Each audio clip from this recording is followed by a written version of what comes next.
What made you want to start this podcast? Where is your heart with the people that are listening to it and the information you're providing?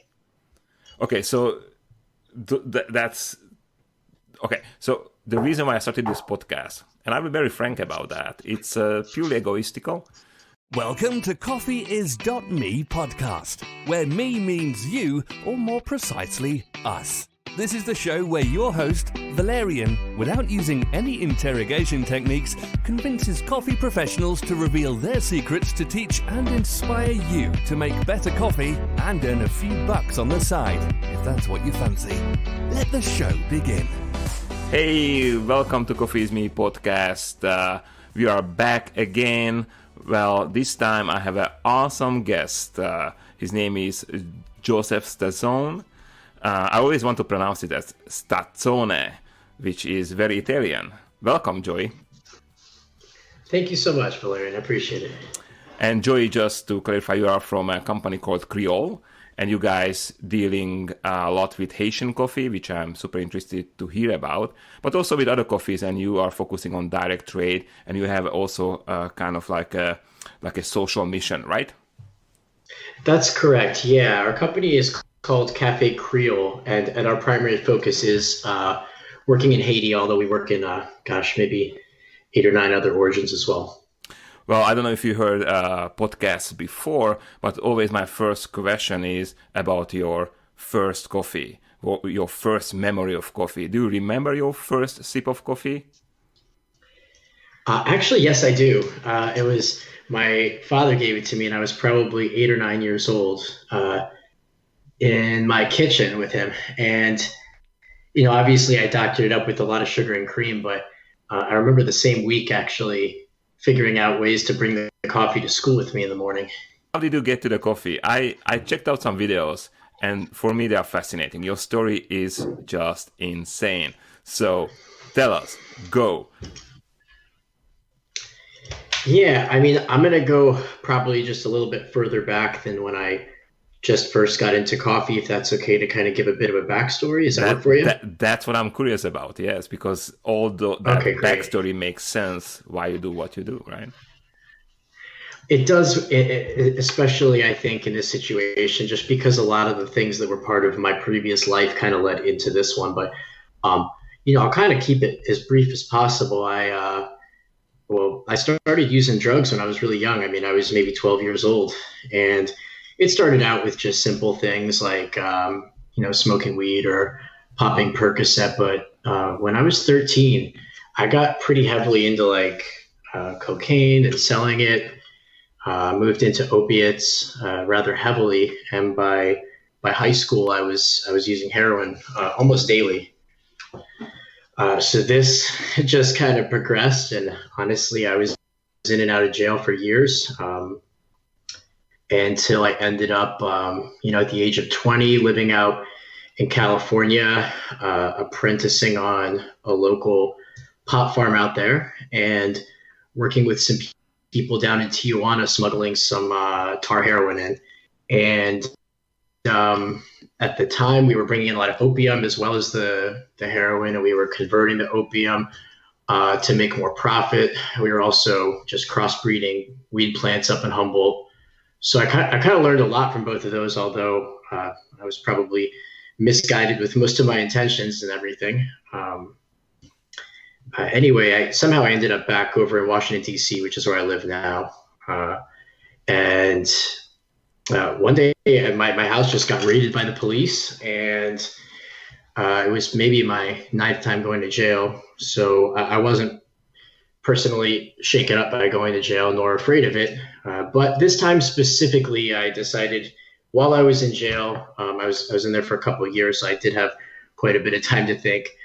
I picked up a Bible off my library cart, and I just started reading it. And honestly, a lot of things about the way I thought before, they changed.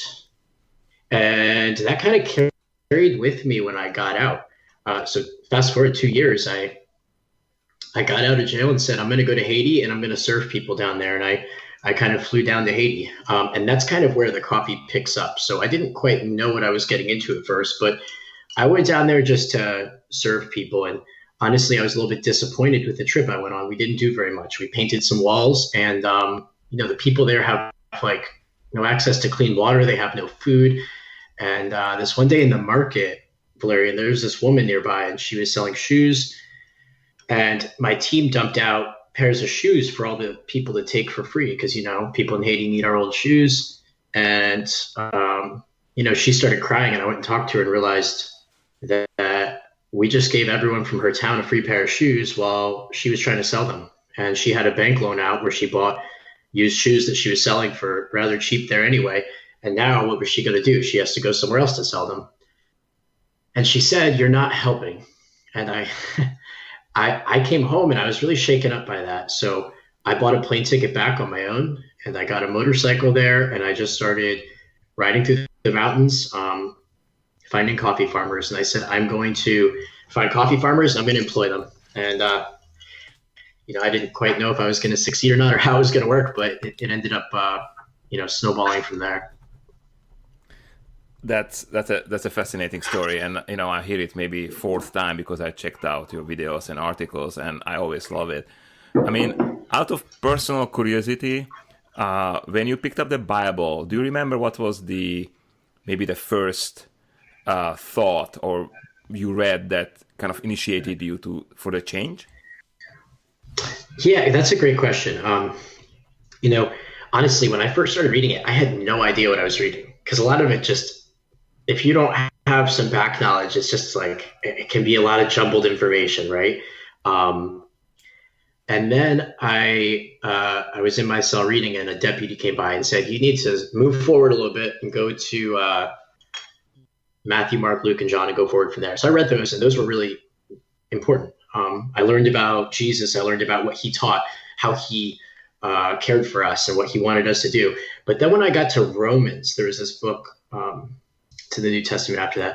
I read that humankind worships and serves things that are created instead of the creator. And oftentimes that's ourself. Mm-hmm. And when I read that, it kind of like this weight was just on me. And I knew that was me. I was like, yeah, I'm my own God. I worship myself. I want to be in control of everything. I want to be the one that has the power in drug dealing. I want to be the one that's making decisions here. I'm above the law. It doesn't matter who I hurt because I take what I want. And it hit me that I was this person that worshipped the creation over something that created me. And I think that was my first step towards understanding my place here in the world and what I'm supposed to actually be doing instead of what I was doing. Wow. That's fascinating. I'm coming from a Catholic family. We grew up doing communism, so we didn't really practice it. But, my parents were devoted Catholics and, believe in God and everything. I was not baptized, so I'm, not religious, but I believe in God. So it's a kind of weird relation, me and God. And for me, this is what you just mentioned is the core of everything. Like, we always worship us as humans. We always think we know everything. And yet, we just don't. And we cannot comprehend, the universe. It's just not freaking possible. But we always have these, answers very fast. And oftentimes we think that this is the only way. But, I totally agree with you. And, I'm so sad when I see a lot of religious people who believe in God and they try to worship the God. They worship themselves first place, For me, Bible, always like the Bible because there are moral values which I like to live by. So, but as I said, I don't go to church or anything. The other thing which I want to catch on is, you got it right when you went to Haiti and, well, you didn't get it right, but I think that the lady really showed you the way because I used to work for the United Nations in Kosovo after war. And, I worked with human rights and we had different little tasks. And one of the tasks was a little camp, which was full of refugees. Usually they were mostly Romas, Ashkenazi, and Egyptians. These three groups are very similar. I mean, in other parts of Europe, we call them Roma, but in Kosovo at that time, they had all these three names, depending, who identified. And the UN used to provide to these guys, clothes, food, and everything. And after a while, we learned that they expect this. They are not even want to go out of those camps. They don't want to seek, new life. They don't want to kind of like go and stand on their own foot, because we just made them in 2-3 years into these, fat people. And that was bad. That was not the correct way to do that. We didn't even inspire them to go out and seek new lives, which should be the ultimate goal, right? Absolutely.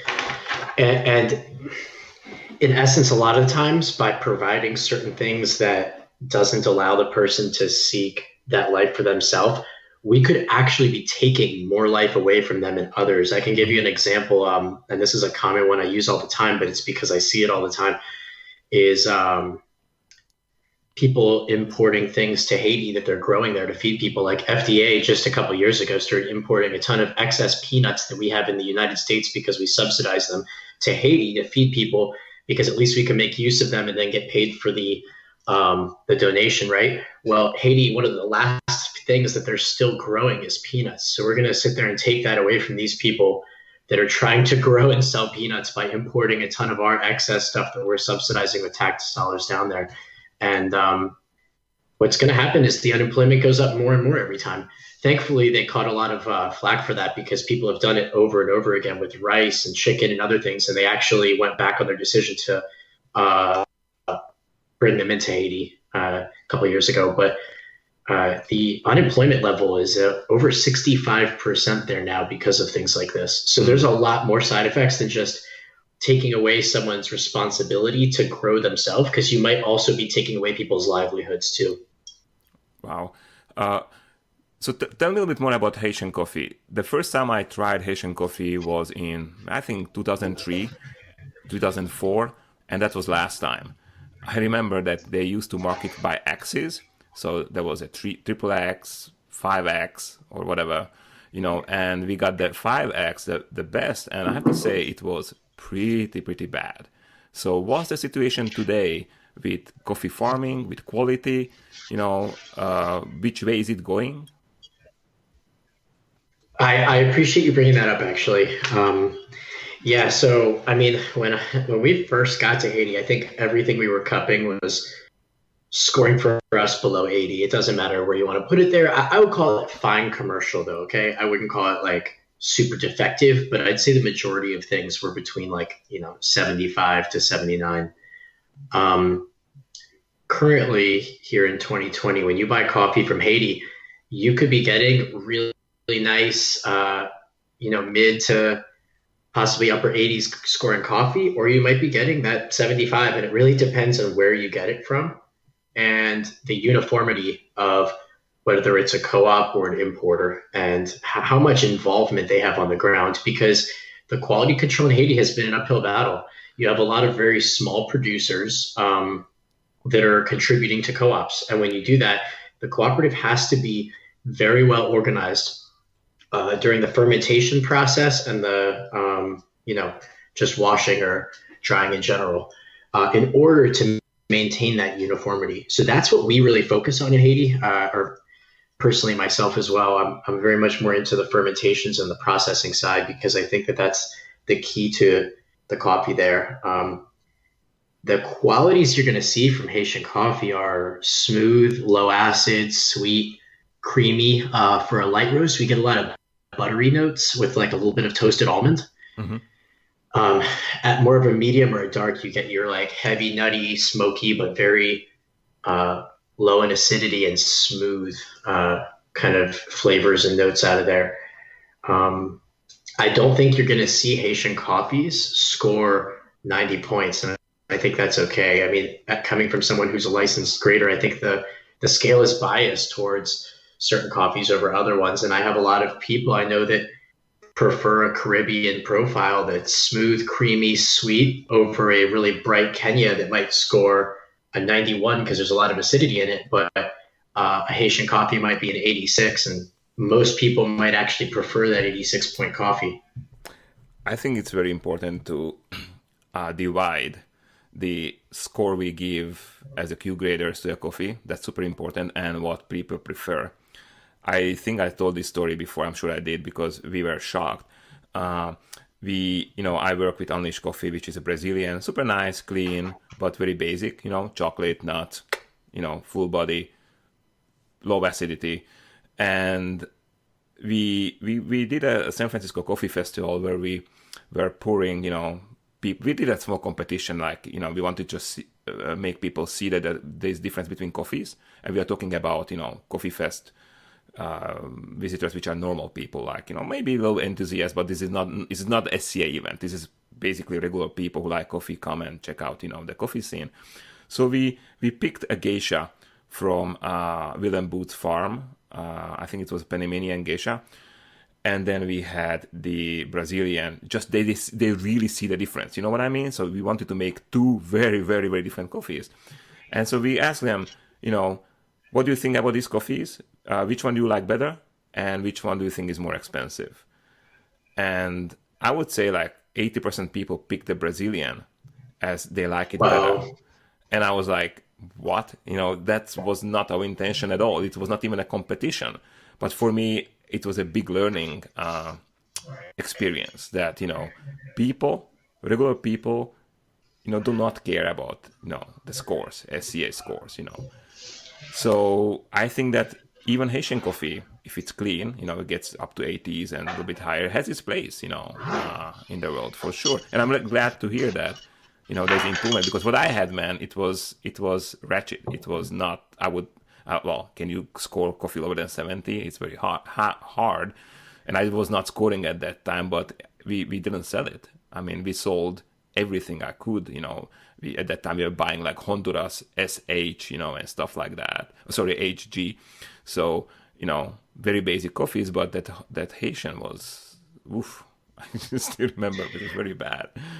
We've had some of that too. Trust me, after working there for 8 years, I've had my share of that. And, we usually, as long as people are willing to, we will partner with those cooperatives and do what we can to help them, even if we can't necessarily buy it at the time. But I've cupped some coffees that are outright moldy. In fact, we ended up selling some of the moldy coffee to CQI so they could use it for their exams and such, and for trainings.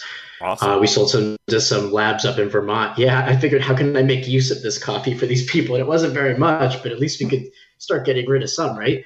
And, we do what we can to help them. So we say, hey, you have a storage issue right here and a drying issue. Let's take care of this for next year. Right now, you can sell this to one of your local coffee companies in Haiti or possibly in the Dominican, and then let's move on and let's look at next year. But yes, I've seen quite improvements where, I've been working there 8 years, so I wouldn't be so long if I didn't see the improvements. But I would say in Haiti, you're looking at a coffee that's, equivalent to, if not with more character than a Jamaican Blue Mountain. And it's, I think, doing a lot more good in the world by creating sustainable growth and employment in a country that really needs it. Do you think that the Haitian coffees or Haitian producers are inspired by the Dominican Republic? I think that I don't think that there's enough communication for the two between them to kind of inspire that, to be honest with you. I do see, and this is really funny because I actually work in the Dominican as well. We do some really nice honey process out of there. Totally different profile than the other side, but I actually see a lot of Haitian farmers that don't want to sell to the cooperatives. They go to the border if they need money right away, and they sell to Dominicans that are coming over to buy their cherries. And you're not going to believe this, but I see some co-ops in Haiti going over to the border and buying cherries from Dominican farmers and bringing it back. So it's funny that I see them both doing it, and they both make that claim like, oh yeah, the Haitians buy our coffee, the Dominicans buy our coffee, but it's like, I literally watch them both do it. Actually, it's quite strange. However, there is a lot of racial tension, and I don't think that there's a ton of cooperation and communication for the most part between the businesses there on the island. That's super interesting. I did not know that tension. Well, you said that they're buying cherries, so it means that they buy the cherry and then they use it as Haitian coffee or vice versa? Yes. Okay. Exactly. So a lot of the national brands that you might see down there that originate in that country, they have a high demand, and so they'll go out and buy as many as they can. Okay, that's super funny because that's what happened with the French wine, I think, in end of 19th and beginning of 20th century, that, they produce a lot of wine in Morocco and Tunisia and brought it in and sold it as French wine. So it's, but I the guess fact that because it goes both ways, it's kind of cool. yeah, it is really interesting. Yeah, I can't seem to make sense of it sometimes. I mean, but that's what they're doing. I guess it just depends on the cash flow of people at certain times and what they need, right? Mm. Okay, cool. Because, for French, it was more the prestige that they could not produce enough of the French wine. And Bordeaux was one of the guys who were super guilty in this. So selling, buying super cheap wine from, North African countries and selling them for a lot of money as a Bordeaux, was a trick which they use. But in this case, there is no such a trick, right? Because if it goes both ways, it just basically, I guess, depending how much they can sell, and if they need to amend, they just buy it from the neighboring country, right? Exactly. And we're talking about usually, I mean, unsorted, probably less kept, fine commercial coffee that they're selling in country. You want to sell this coffee United States, right? And you have the social mission. How do you use that in order to do better sales in United States? Do you work with nonprofits who help you out? Do you talk about the social mission and the grocery stores pick up the story right away? Or how does this really work in United States? Yeah, I'm going to be honest with you. I think people love our story.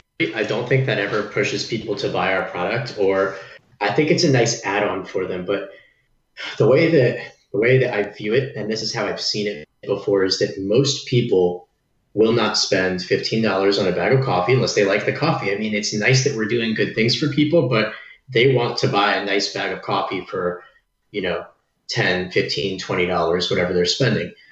So I do find that me being able to explain, hey, we are employing 2,500 producers in Haiti. Hey, we developed this fermentation in the Dominican ourselves, and it's super fruity. Things that have this story that grips people might help us to get on the shelf, or, to get into a business. But honestly, we just started putting information on our bags about what we're doing because up until this point, people have just been buying it because they really like the coffee. We do samplings occasionally, telling people about it and things like that, but up until this year, we weren't even putting too much information on the packaging even.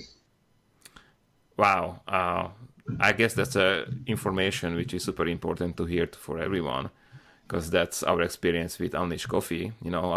We don't have such a strong social mission as you guys, but our mission was simple, that buy from a farmer. So Unleash Coffee is basically a company between me and a Brazilian farmer. And we thought that that's our strongest point, right? That we go to companies and explain, look, this is much stronger than fair trade. This is basically buying it from the farmer, from the producer. And while they love the story and they cheer you up, that wasn't the reason why they would buy. So it was, sometimes it kind of opened doors, but you really had to convince with the coffee and with sales, with grocery stores. Grocery stores want your sales. If they don't get the sales, they don't order from you anymore, right? Exactly. Yeah. So you found the same thing? Yeah, totally. Like, we basically, what we found, our main, thing is the espresso, because Brazilian coffees are, I think, superior on espresso. Beautiful creamy body. I mean, crema like on a, like on a beer. It's and because I'm European, I like this European profile. For me, Brazils are super important in espresso blends. So we have one cafe who got better offers, and they just keep refusing them because they said, we just want this coffee. We want to make sure that our coffee behaves like this, and it's so creamy, so smooth, so they really enjoy that. That's beautiful. I think that that's really good advice for everyone to realize, is that, the story helps. And the United States, I think we have an interesting advantage to be able to sell a story, essentially. I don't think that exists in a lot of other places, or maybe it's starting to. But I think here specifically, you can sell a story with your product, right? People want that. However, that's really not going to be the deciding factor in a purchase. And I would honestly say that's also not sustainable if that is the deciding factor, because you might buy some bread because, this guy went to prison for murder for making it. But if you don't like the bread, you're not going to buy it again. And so you're not running a sustainable company. No, it's totally true. Totally true. That said, you have one video which kind of disappeared. I didn't find it on your website, but by the way, I post these videos in the show notes, so people can go to Coffee Is Me website, and to this episode, I'll put those videos there. And it's super funky video because it was made kind of professional mindset, but has a little amateurish feeling, and I love that. By the way, it feels very real to me. It's the one where you pick up the phone in the beginning, and you basically tell your life story, right? You know which I mean? Yeah, I do. Yes. So why did you? I mean, I couldn't find it on your website. Why did you decide not to use it? We have a more simple one on our website because I think people's attention span is not normally 13 minutes long, unfortunately. So we have a shorter 2-minute one that kind of just tells a little bit about what we're doing. But I actually really like that specific one that you're mentioning as well. It's an interesting story how that one happened. A kid at my church that was in college came up to me and was like, "Hey, you have a pretty cool job. Do you mind if I kind of follow you with a camera for my project?" And I was like, "Sure." I don't think he had any idea what he was getting into, because he came to my house first, and that was when we were working out of my home, Valeria. We hadn't even opened our roastery or our warehouse yet. So he was in my house videotaping us, and then we got a call and we had to fly down to, I want to say Honduras. And I was like, "You should just come with me." And he did. And then we ended up having to drive to Nicaragua from there. And as soon as we got back, like 2 days later, I was like, "I know you probably can't leave again right away, but I think you need to come down to Haiti with me because I have to go there." So he got a lot more bit off than he could chew. And I think he really enjoyed it. And he did a fantastic job with that video as his college project. Okay, Joey, let's talk about your operation. You guys have your warehouse and your roaster. What are you roasting on right now? Yeah, we have a 15-kilo Ozturk, and we also have a 30-kilo Mill City. Okay. Which one do you love more? That's a good question. They're different. They're very different. So the Ozturk is a little workhorse, and you lose a lot of control on certain things. Meaning my lighter, fruitier roasts, I think, are especially hard. We were able to kind of, rig our machine to do what we want with our charge temp and batch size and things like that. But and we even expanded our solenoid with a larger spring to get more flames out of it. Definitely not sure how safe that was, but it made really good coffee. But the Mill City has more capability. And I think it could be slightly less consistent to the larger batch. I like both for different reasons. And I think that with any roaster, just from what I've seen so far, you always have your little quirks you have to work through, right? And I think they both have that.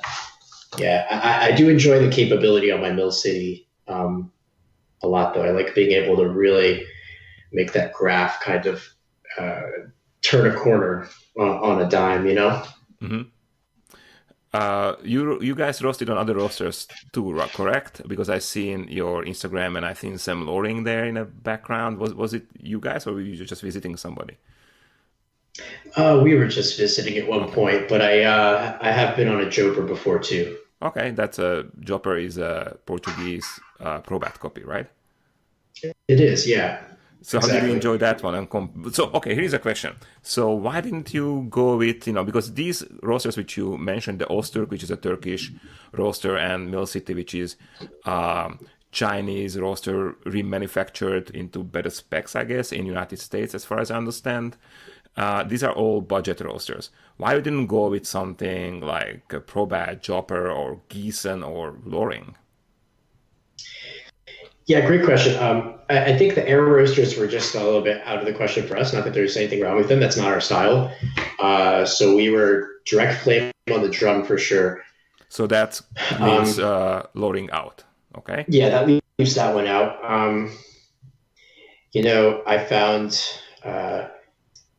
my preference was not the infrared on the Diedrichs, and honestly, the Ozturk just kind of happened because I didn't own a roastery at the time. I started out importing, Larry. We were importing for years before we started roasting.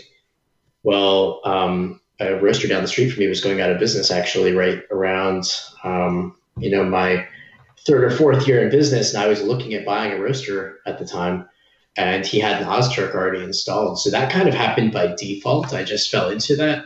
I do think I enjoyed it. I find the roast similar to a Diedrich, to be honest with you, even though it is a budget roaster. You probably have to work a little bit harder while you're roasting it, but it does a good job. I think the Mill City, although it's a budget roaster, I honestly believe it has more capability than some of the higher cost roasters that I've seen. Mm-hmm. Yeah, aside from maybe Probat is really on point, Gießen as well, but those are significantly higher cost for, if you ask me, some of the same capability. I'm just curious because, if you would ask me today, let's say I'm starting a new company and what roaster I pick, I really don't know, man. I would have very hard time. I roast a lot on Gießen, and there are certain issues with the Gießen which I just don't understand how can they design a roaster like that, for that much money. I love the profile. The profile, I think, what I get from Gießen is beautiful. It's my favorite for sure. But it has to be a production roaster. You cannot have just a 35K roaster, which is 6 kilo per batch, but $35,000 or whatever it costs, and not doing a full day production on that, So my main issue with that right now is that the chaff gets set on fire. I almost set the whole lab on fire recently because of the stupid, collecting the chaff under the cooling tray. You have to vacuum that out. And if you do a bigger production of sun-dried naturals, you have to vacuum it during the production. And I set the vacuum on fire. I'm not sure if how many people this happened, especially if you have a smaller roaster and you kind of vacuum out the chaff and you don't pay attention that there's a little like amber, air and amber, boy, that's just like, so, that is little quirks which I hate on Gießen. But, there's also the lowering, which I, again, on the other hand, I love the production of it, like how easy it is to do a good production on it. But, sometimes I'm not in love with the profile. So, I don't know. If I would have to pick today roaster, I would have very, very hard time, because more you know about these guys, more you roast, you always kind of like, okay, this one has this one has that. So which one to pick, right? So, they're all going to have those. Yeah, they're all going to have their quirks. They're all going to have their things that really excite you, I think. While some people would say the lowering is more clean, it could also be a little bit more like two-dimensional with certain things. And I think those are both true statements. It does make really clean roasts, and then sometimes you don't get the same complexity that you do out of a drum. So it's a give or take, right? And I think you kind of experience that for all of them. One of the quirks on our Mill City was that the trier only pulled out about 3 grams of coffee at a time. Well, I don't know how I'm going to profile coffee when I can only pull out 3 grams every time I'm profiling something. So I actually just had one custom made where I could pull out as much as I wanted. We did some testing and we sent it off to someone, and now we can pull out 15 grams for that specific temperature, which helps a lot. Yeah, we use in Europe, on my European company, we use also, we used Garantis, which are basically Turkish roasters, similar to Ozturk. And our first Garanti was a 3 kilo, still we have a 3 kilo roaster. And I mean, that's a workhorse. It's like we abused it so much, man, so much, and it just keeps giving. Then we had a bigger one, 15 kilo, which wasn't that great. I mean, it was still fine, but at some point the paint melted, which was like, hey, to be frank, Garanti, exchange it. They ask us to do some pictures and apologize and exchange it. So that was really cool. And, sending stuff from Turkey to European Union, it's not easy, so kudos to them. So that was really cool of them. And then we had to upgrade, so we got these also fall in our lap, a UG22, Probat UG22, and that's a beauty. But we had to change the burners, we had to do some repairs on it because it was made in 1960. So, but that is an amazing production roaster. A bit loud with all the bells and stuff, but it's a beautiful production roaster. It sounds like you've been on quite a few. So I know that you said you can't pick which one you'd get next, but what do you think? Could you say which one's your favorite? Oh boy. For production, is definitely the Loring, to make a lot of coffee short time efficiently. For flavor and fun, I actually prefer my very first roaster, which was a Probat LG3, which was made in 1938. And my dad's still roasting on it, by the way. It's still in Europe, but I want to bring it here. Because the only thing which I hated on it were the burners and how you ignite the burners. It was a very old stylish thing. You had to light a pilot and then you turn on the burners and something happened. And if you put too much gas in it, it's like, poof. But anything after that, it was great. Profile, I loved it. So I would, once my dad finishes roasting, I want to bring it to the United States and just change the burners a little bit, give it some love, maybe adjust a little bit the airflow. And I think it will be a beautiful roaster. I think that would be my favorite, yeah. But it's only a 3 kilo, so it's just having fun, not really production roasting. But if I would have to buy one and I had no limit, I could spend as much as I can, I might investigate, somebody remaking the Probat UG22 copies, and I forgot the company. So they're making Probat UG22 copies, and I would investigate that. I don't know how much they cost, but I would probably think of that as a good production roaster. Yeah. There's a lot of listeners here who, are crazy enough and thinking to start a coffee company. And you did it, and you probably did some awesome decisions and some crappy decisions. So I want to hear your top 3 decisions you think you did right, and you maybe recommend other people, explore them or do the same. Wow. Okay. I'm not sure how much of a place I am to say what I've done right. I'm gonna try. I think one of the most important things is to just move, right? Get things done, and you can't think about how much stuff you have to get done, because when you're starting, there's a lot. I think jumping is the most important advice to give anyone that's starting. You'll figure out, if you're an entrepreneur, you'll figure out problem solving every time it comes, because that's not going to stop once you're no longer a startup. That same problem solving is going to extend for the life of owning a business.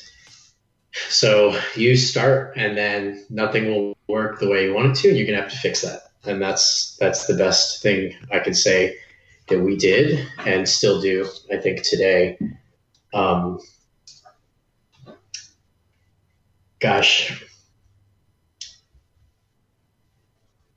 I took as many opportunities as I could to learn from people that were doing well. I think a lot of people don't realize sometimes how much information there is that is free information. People love to give you information, especially if they're good at something. They want to share that. A lot of times people really enjoy sharing things like that. When I started my company, I went to some estates over in Costa Rica and just learned as much as I could about how they were doing their different processing techniques. You can call people on the phone that are starting companies. Hey, I don't know you, or that are running successful companies. I don't know you, but I'm doing this and this. I'm in no way competition to you. We're way over here. Could you tell me a little bit about your experience with this? And I think a lot of times you'd be surprised with how much people are willing to give. Well, we did that quite a bit, and I think it saved us from making a lot of mistakes that other people had already made. So being humble and listening to others' advice and learning wherever you could take the opportunity is recommended.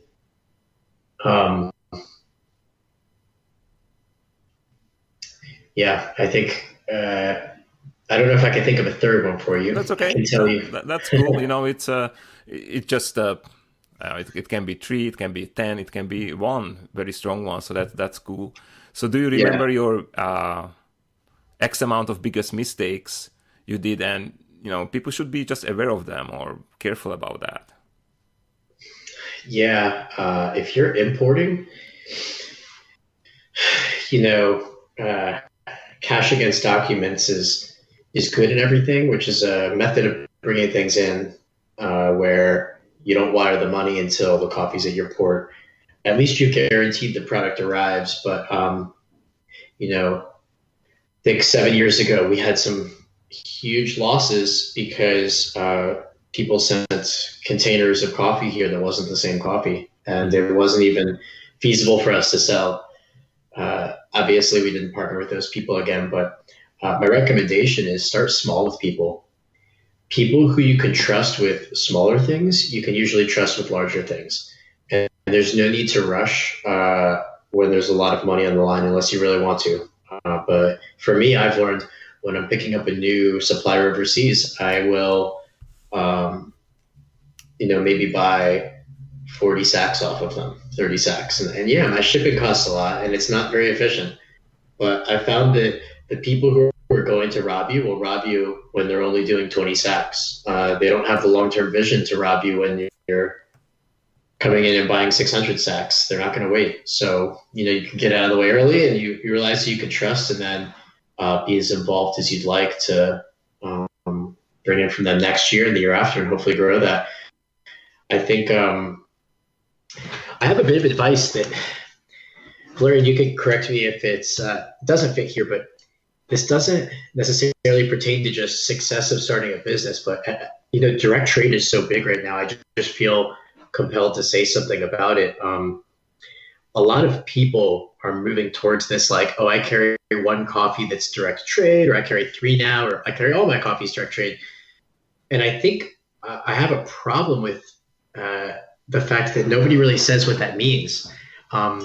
If it means that we're just buying coffee from a farmer, I'm not super content with that being any better than fair trade unless the farmer's making more money. And if so, can we see that they're making more money? And can we see that it's sustainable? And I think that, it's nice if you're buying coffee from your local Guatemalan guy that lives in your area and he's bringing in micro lots from his family or whatever the case may be. And I think it makes a neat story sometimes to say, yeah, cool, I flew to Haiti and I rode around in the mountains on a motorcycle and picked up coffee from these farmers. If my farmers aren't making enough to live off of that, that's just a cool story. And we're, again, exploiting people in poverty for the sake of a luxury product like coffee, which I think most of us would be against. And so if we are against that, and I think that's up to everyone if they'd like to be or not, I think asking the question, how much does the farmer make, is really important. And that transparency has to exist on some level for direct trade coffees. Otherwise, I don't think that there's a benefit to buying direct trade over anything else. In fact, could be equally or more harmful sometimes. I totally agree with you, and I know I'll make a lot of people angry with this. I'm old, so I can do that. It's the thing is, I got disillusioned a lot recently in many things, in the United States being, and stuff like that. But one thing was the direct trade, because there's a lot of companies who brag about that. And cool, okay, but it's not regulated, which I don't like regulations anyway, but there's not enough transparency in it. And people sometimes are dumb enough to just be happy with the information direct trade. I totally agree with you. I think that direct trade requires transparency because you are declaring something, right? And you can do direct trade for different reasons. You don't have to do it for, being sustainable and help the farmers. You can do it for other reasons, but be transparent about that. And me, a consumer, can decide that, yeah, I want a direct trade coffee which does not really care about the farmer's well-being, but brings me a good coffee for $9. If it's something for you and that's what you want to live with, go for it. But it's not the case, because many times the direct trade is used with connotation that it is somehow socially helping the farmer. And that's why we started Unleash Coffee, by the way, because my totally naive thought was that maybe it will inspire some other people to do the same. Because in Unleash Coffee, the farmer is half owner of the company. Okay, It's Wow. much beyond, direct trade. So the farmer, it's not that we are bringing coffee from Brazil. The owner and the CEO actually in this company is the farmer, So it's it's a model which could totally work and make farmers sustainable. Because the main issue here is that, you know, if and again, I'm going back to this gorilla company from Uganda. We discussed this too. It's a interesting discussion that they were thinking that they were going to produce the coffee in Uganda, which would be great because you can create more jobs. But unfortunately, you could not sell that coffee very well in the northern hemisphere because now we really require freshness. We really want a fresh coffee. So, and that's why I told her that, look, the model of Unleashed Coffee is pretty cool because the farmer is half owner and we still roast it in the northern hemisphere and ship it right away so that people get the fresh coffees. It's interesting. But I don't think there's another company like this, I don't think we inspired anyone, to be honest. So yeah, if you are honest about your price in direct trade, that's really cool. So let's talk about it. How much do you pay to your farmers? That's a great question. Thank you. You know what? Two things really quick. I give lectures on this at Coffee Fest, and I will sit there and say all those things, and then people will just come buy my coffee from me at my booth afterwards without asking me any of the questions that I recommended that they ask people, which I find a little bit frustrating. Second is, by making this amazing business model that was direct trade that you did, which that is quite amazing, by the way. I'm very impressed. That actually might allow other people to fake it even more because then all they have to do is come in and say things like, hey, we're direct trade. And then suddenly they almost get as much credit as you do, to be honest, right? If not, yeah, for sure. People don't take the time to research more. Having said that, so our producers are usually on the lower end. They might be making $3 a pound. On the higher end, they might be up to like $5.80 or so. And, some of those farmers as well, it's kind of complicated with transparency, right? But you have to factor in things like we pay for their organic inspection every year. We also fly someone in to do that. We ship grain pro bags there. So some farmers and co-ops are not capable of doing those things, and we want to help them with the agreement that maybe in 3 years that 580 price point will come down to, let's say, 495, and they'll be taking care of those things themselves, or whatever that proportion is of extra cost that really should be on the cooperative sustainably, right? Otherwise, they can only really sell to one person if that person's paying for everything for them, and then they'd be locked into us, right? What if we go out of business? That's not sustainable. So I believe that those are very fair ranges of price per pound for the coffees we do. Some of the coffees I see that are selling for down at $1.50 a pound. I've watched farmers not be able to even afford. They're losing money basically year after year. So they're working year round growing coffee, and they're actually losing money on their farm. There was a recent study in Colombia I'd like to bring up that I believe it said that the average farmer in Colombia, if they were making $2.30 a pound or something, they were just breaking even for the year. And I want to say they're, and again, this is averaging a lot of producers, but I think it's an important metric to have. If the producers were making $2.50, they weren't even able to profit. And if they were making $2.80, they could reinvest in their farms, which is important for a business to do. Otherwise, they're paycheck to paycheck, right? Go ahead, sorry.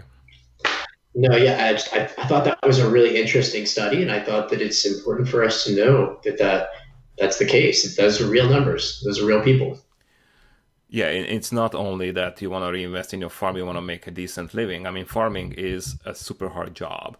So why would the farmer not deserve a luxury lifestyle? Why not? I mean, I know it's a very kind of naive thinking, but it's a super hard job, and coffee is not subsidized the same way as in the United States. You have corn or soy or whatever, it's a crop which, coming from a third world countries right now, mostly. And we somehow expect that it should be cheap, and we somehow expect that we should pay a little bit for it. And I don't know, it's a super weird world. And yet, so here is a good example of what I kind of hate about the direct trade. By the way, the unleashed coffee model, we don't call direct trade at all. We just call it you buying it from a farmer.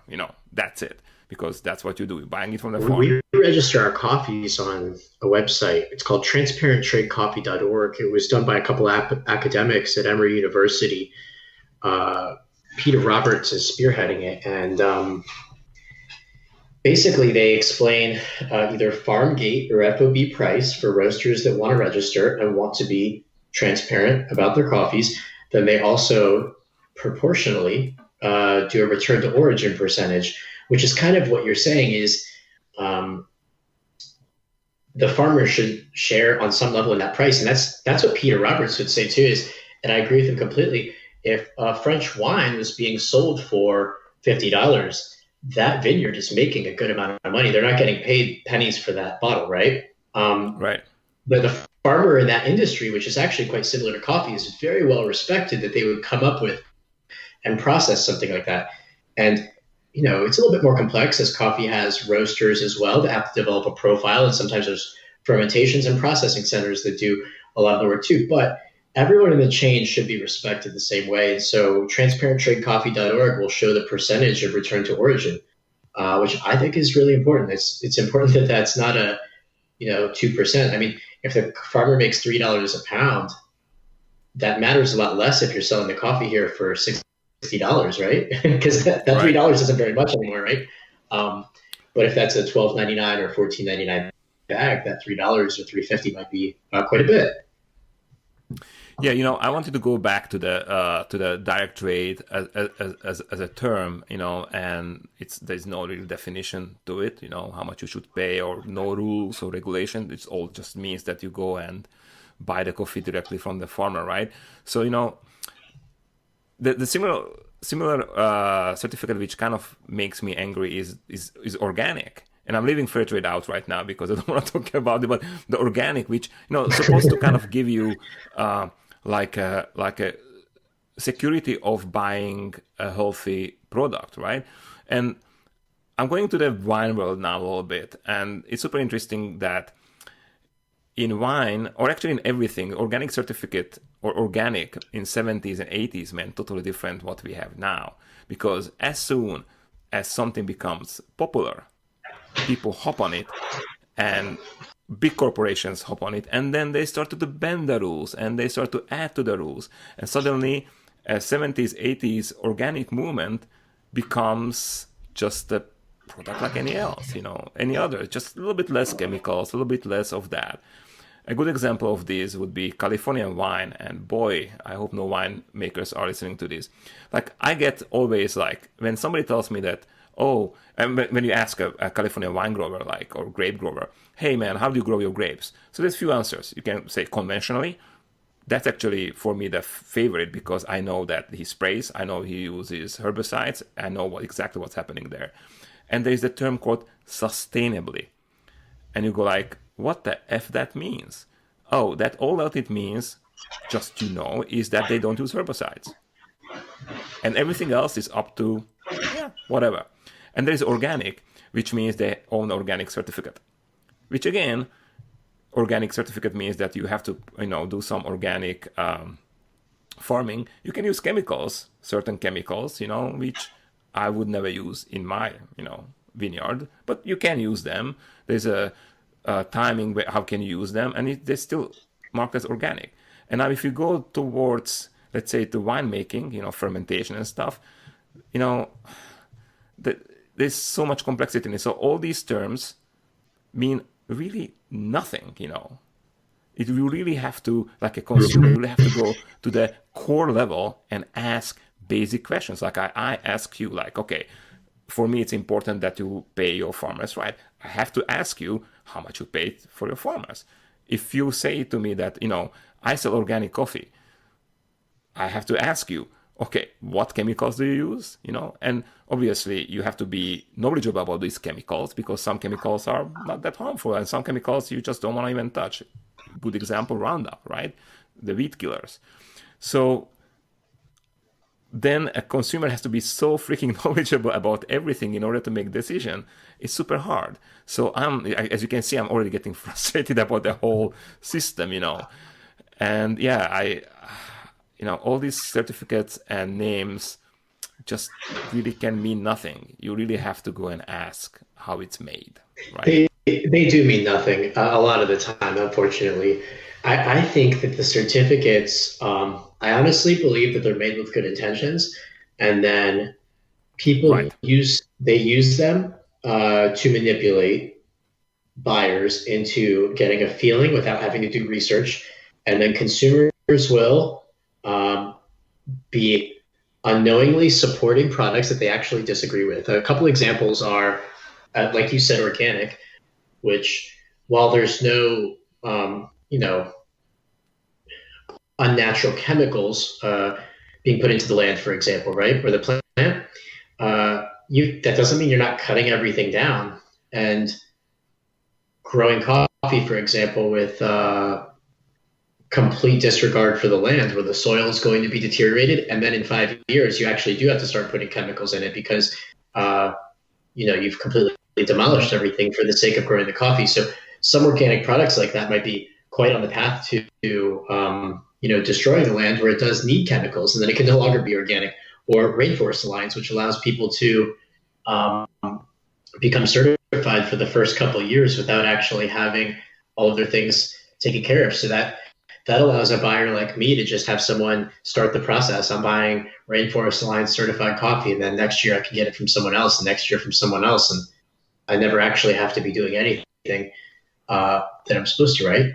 Or honestly, one of the things we're moving towards, and people here don't really know about it, maybe you can comment if they know more in Europe, I know it's larger in Italy, is biodynamic.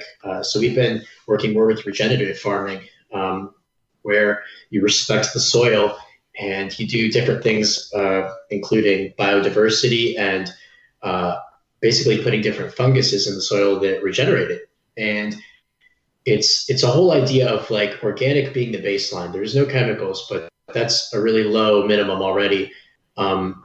We are also making sure that growing the coffee doesn't harm the environment around it. It's working with it. And by doing so, the soil is so amazingly healthy in the places that we do this biodynamic farming that the coffee just tastes better, which, is quite expected when the soil is more healthy. Yeah, I think the soil is everything. And you can talk about coffee, wine, whatever, crops, soil is everything. And again, going to the very first conversation when we talked about, your religion and God, and the fact that we worship more creation than the creator, right? Is we always want to fix things in our way rather than let the nature take the course. And biodynamic is very popular in the wine world, and again it's getting hijacked. I can see it's getting hijacked. Biodynamic is actually a super funky, crazy idea. Some of the things sound to me crazy, like you have to do certain things in your vineyard or in your farm according to the moon's constellations, or how the moon is. And in some ways to make sense, because let's say in fermentation we work with tiny particles, and the gravity and the moon and the gravity does influence how this particle works. How much, that's questionable, but it's a funky idea. And usually biodynamic wines are beating any other wines, so there must be something in it, But I really recommend to explore one book by a guy called Fukuoka, One Straw Revolution. And, if you don't want to pay money for it, cool, you can go to Hoopla. Hoopla is, if you are a library member anywhere in the United States, Hoopla is your app where you can get free audiobooks, books, and videos, like movies and stuff. So I think it is an audiobook by Fukuoka, One Straw Revolution. And that explains a lot about soil. Like, it's written by a person who farmed in the beginning of 20th century in Japan, and all the way, I think, to... Actually, no, he was farming like a little bit before. He started before the war, the Second World War, and all the way to maybe 90s or something. I forgot. But the point is how he approached the soil health. And it's written with a peasant's perspective. So there's not a scientific thing. It's just from a peasant's perspective. And what I like I always call it a peasant brain, is the logic of being connected with the nature, the logic of being connected with the world you work in. Because, once you hop on a big tractor and just plow your, way out, you are disconnected. You're getting more and more disconnected, more machinery you put in. And, I'm not against progress. Don't misunderstand me. I think that's super important. But the disconnection part is, which bothers me, that we don't stay connected, So, and even those fungi, which I mentioned in the beginning, it's like, it's a world which we don't know too much about. And yet it's so freaking important for the soil, for a healthy plant, and for a great coffee or wine. I agree. And you're right about that connection too. The further that you're removed from it, the further that you're going to see it. It's not in your forefront of your mind. You worry about it less, you care about it less, and then it's going to affect, I guess, how much a part of your actual farming is actual farming, right? Right. And I don't know, again, I'm not against progress and I'm not against science. I think these are super important, but those are things which we kind of like discover, but giving it back to, especially we work with agriculture, giving it back with a respect, that's what we don't do. We start to worship our ego as humans, as a human being, that we are the top of the chain, and we just freaking destroy everything all the time, So it's like, it bothers me a lot. I don't know. I'm starting my own wine like a winery, growing grapes primarily at this point, and I'm reading a lot about healthy soils and how we approach these kind of things, and I'm just fascinated by these guys like Fukuoka, who like devoted his life to simplicity and understanding and respecting his soil. All right, enough of rant about soils. Sorry about that. But you hit my point, which I'm kind of super sensitive, and I just love to talk about that. All right. I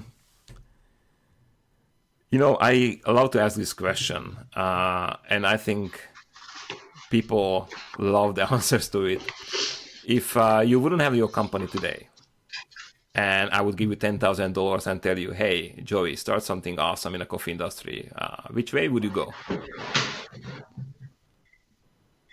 Yeah. I actually think I might do this anyway, so I'll go ahead and say it. And I hope I have more than $10,000 when I do start it. But I've always really, because my job itself, I own a direct trade coffee company and coffee roastery that works with producers. Specifically, my job is more on the processing and fermentation side, like I mentioned. I honestly feel like starting a processing facility, as well as some microlots, would be an ideal dream job for myself. I imagine when I retire, it's going to be somewhere in Latin America, with a nice farm with some solid microlots of different varietals that are well separated, well cared for, well processed, and doing really fun anaerobics and possibly different yeast fermentations and things like that. So I honestly think I would be on the production side at origin, or maybe processing. That's awesome. That's really cool.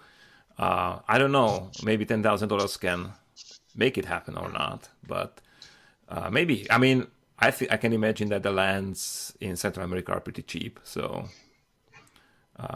cool. All right. It would be a start, yeah. Do you have any question for me? Gosh, what made you want to start this podcast? Where is your heart with the people that are listening to it and the information you're providing? Okay, so that's okay. So the reason why I started this podcast, and I'll be very frank about that, it's purely egoistical. I was starting Unleash Coffee, and I wanted to get information from people who are smarter than me. So I asked them, whether they want to be part of it. Okay. And I was, as you said, as your experience is that people love to share their stories, people love to share their know-how. So that's why I did it. And I learned out. Sorry? No, yeah, you're right. You're right 100%. Yeah, so that's how I started. But then, as the podcast progressed, and I met people who are listening to this, and they come to you and they say, hey, man, I'm listening to a podcast, and because of your podcast, I started my own coffee company doing X, Y, Z. First of all, I always ask them, are you sorry that you started your coffee company? And they're like, no, we just love what we do. And that's great, man. That really fills me, and that feels so awesome that you can do that little change, which I didn't even expect. So a lot of people are kind of following their dreams because they learn from guys like you. I interview, because to be honest, I mostly interview people. Well, sometimes I share some wisdom from my world, but mostly you guys share this knowledge, and people just super appreciative. So thanks. I think that's really exciting. And I think that's really useful for a lot of people to be able to gain that. So that's why I was asking. All right, Joey, thank you so much for being here. But now I want to know where people can find you, and, tell us, especially, because there's a lot of people who are starting coffee business or already having coffee business. Where can they buy your green coffee, and what's an offer? Yeah, thanks for asking. We store coffee at Continental Terminals in Jersey City, at Costa Oro in Portland, Theta Ridge, and at our own facility in Virginia as well. And we carry 5 or 6 different types of Haitian coffee. We have some that is certified organic, although it is all actually grown organically. And as we discussed already, that doesn't mean everything. But we have 5 different types of Haitian coffee, including just 100% Arabica Blue Mountain coming out of there. We have 5 or 6 types of Dominican coffee, including anaerobic naturals and some red honey process. And we do a few different types of Bolivian coffee from indigenous people we work with down there. So you can contact us directly on our website if you'd like to get more information about the green coffee. And we can get some shipping quotes to you. And like I mentioned, we have it stored in different parts of the country. So. Awesome. When you talked about Arabica Blue Mountain, you're talking about the varietal, not the Jamaican Blue Mountain, right? That's correct. And the varietal was named after, obviously, Jamaican Blue Mountain, but Jamaican Blue Mountain is just a trademark of Arabica Blue Mountain that's grown in Jamaica and registered. So this varietal is grown all over Haiti. In fact, that's mostly what you see coming out of Haiti, and it's a really close plant to the Typica plant. You'll see it also in a little bit in Kenya, Papua New Guinea, and Cameroon. Awesome. Well, Joey, good luck to you. You guys are doing a great job, and it was fun to talk to you. Have a good one. All right. Thanks so much for having us. I appreciate it, Blair. You too.